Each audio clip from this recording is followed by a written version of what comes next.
ओम नमः शिवाय। हर हर महादेव। नमस्कार दोस्तों, आज हम बात करेंगे पशुपति व्रत के बारे में। क्या है पशुपति व्रत, कैसे करना है और कितने व्रत करने से हमारी मनोकामना पूर्ण हो जाती है, सब कुछ जानेंगे इस छोटे से वीडियो में। तो प्रेम से बोलेंगे हर हर महादेव। भगवान शिव दीन दयालु हैं। इस व्रत से आपके जीवन की सभी कठिनाई समाप्त हो जाएंगी और आपका जीवन आनंदमय हो जाएगा। यह व्रत मुख्य रूप से 5 सोमवार किया जाता है। इस व्रत का प्रारंभ सोमवार के दिन किया जाता है। इस व्रत में आपको क्या क्या सावधानियां बरतनी है और इन उपायों को करने से आप भगवान शिव को खुश कर सकते हैं, यह सब जानकारी चलिए जान लेते हैं। इस व्रत को रखने का नियम है, जिस सोमवार से यह व्रत रखना है उससे एक दिन पहले ब्रह्मचर्य का पालन करें। सोमवार के दिन सूर्योदय से पहले उठकर नित्य कर्मों के बाद यदि आपके घर के पास कोई पवित्र नदी बह रही हो तो जाकर उसमें स्नान कर लें, नहीं तो नहाने के पानी में थोड़ा सा गंगाजल मिलाकर घर में ही स्नान करें। स्नान के बाद पूजा की थाली बनाएं, जिसमें धूप दीप समीपत्र बेलपत्र भांग धतूरा मंदार पुष्प पंचामृत आदि भगवान शिव के मंदिर में जाएं। याद रखें कि व्रत के पहले दिन आप जिस मंदिर में जाते हैं बाकी के 4 सोमवार उसी मंदिर में जाएं। शिव मंदिर में जाकर घी का दीपक जलाएं। हो सके तो मिट्टी या आटे का दीपक भी बनाया जा सकता है। हो सके तो शिवलिंग के आसपास की जगह को अच्छे से साफ कर लें। अब सबसे पहले शिवलिंग पर जल चढ़ाएं। जल चढ़ाते समय मन ही मन में भगवान शिव के किसी भी मंत्र का जाप करते रहें।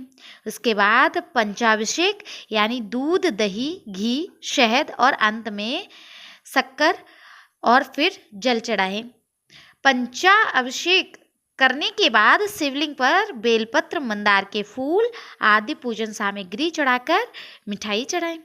ध्यान रहे कि शिवलिंग से हमेशा धूप दीप आदि कुछ दूरी पर रखना चाहिए। देखा गया है कि भक्त अक्सर शिवलिंग पर ही अगरबत्ती आदि लगाते हैं, जो सर्वथा अनुचित है। इसके बाद घर आकर फलाहार करें। शाम को दोबारा मंदिर जाएं और 6 दीपक भी साथ ले जाएं। इनमें से 5 दीपक मंदिर में ही जला लें और आखिरी यानी छठा दीपक अपने साथ घर ले आएं। घर आकर इस दीपक को प्रवेश द्वार पर अपने दाहिने हाथ से यानी दरवाजे के दाहिने तरफ जलाएं। जो मिठाई आप मंदिर में ले गए उसे 3 भागों में बांट लें। 2 भाग मंदिर में ही भोग लगाएं और तीसरा भाग घर में लाकर भगवान शिव को अर्पित कर दें।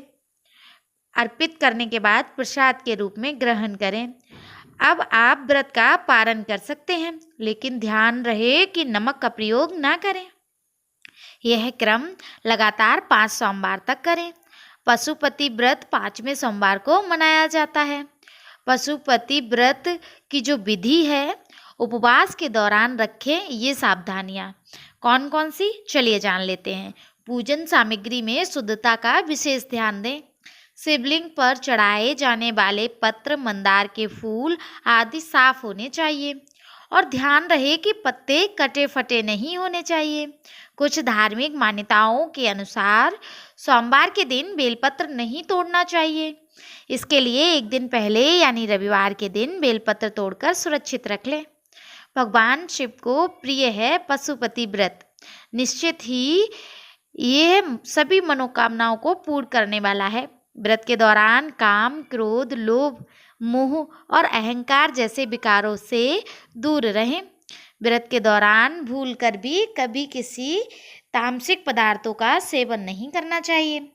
वैसे तो कभी भी हिंसा नहीं करनी चाहिए, लेकिन इस दौरान कभी भी किसी भी इंसान या किसी जानवर के साथ हिंसक व्यवहार नहीं करना चाहिए। महिलाओं और बच्चों को सम्मान दें और किसी भी प्रकार के अनावश्यक वाद विवाद और कलह में न पड़े।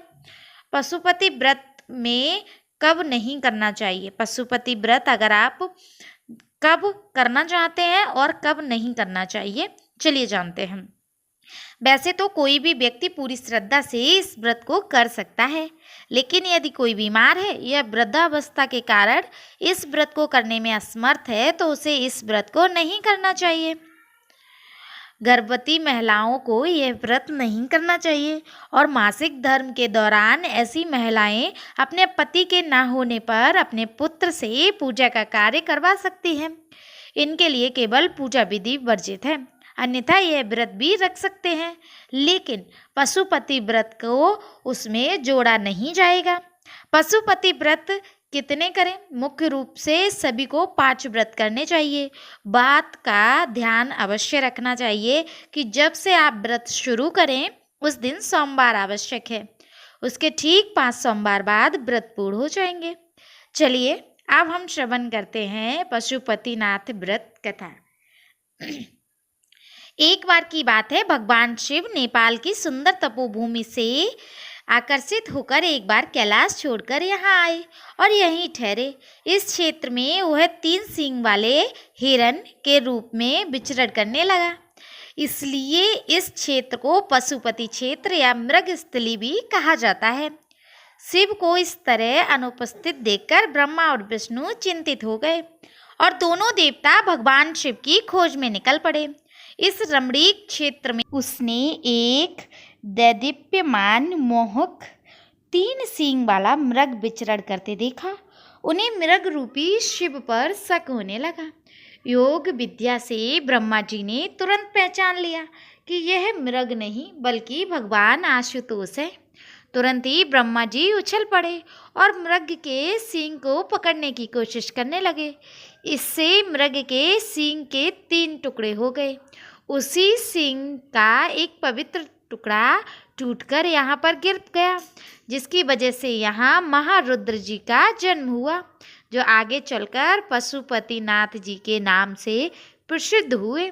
भगवान शिव जी की इच्छा के अनुसार भगवान विष्णु ने भगवान शिव को मोक्ष देने के बाद नागमती के ऊंचे टीले पर एक लिंग स्थापित किया, जो पशुपति के रूप में प्रसिद्ध हुआ। इस प्रकार आप सभी पशुपतिनाथ का व्रत अवश्य करें। पशुपतिनाथ के व्रत 5 व्रत पूर्ण न हो पाए उससे पहले ही आपकी सभी प्रकार की मनोकामना हमारे भोलेनाथ पूर्ण कर देते हैं, परंतु पूरी श्रद्धा, निष्ठा और सच्चे हृदय से व्रत रखना जरूरी है। भगवान शिव और माता पार्वती आपकी कोई भी मनोकामना यानी कि सभी मनोकामना आपके व्रत के अनुसार पूर्ण कर देते हैं। बस श्रद्धा और भाव की उसमें ज़रूरत है। प्रेम से बोलेंगे हर हर महादेव। श्री शिवाय नमस्तुभ्यम अवश्य लिखें। मिलते हैं किसी विशेष जानकारी के साथ।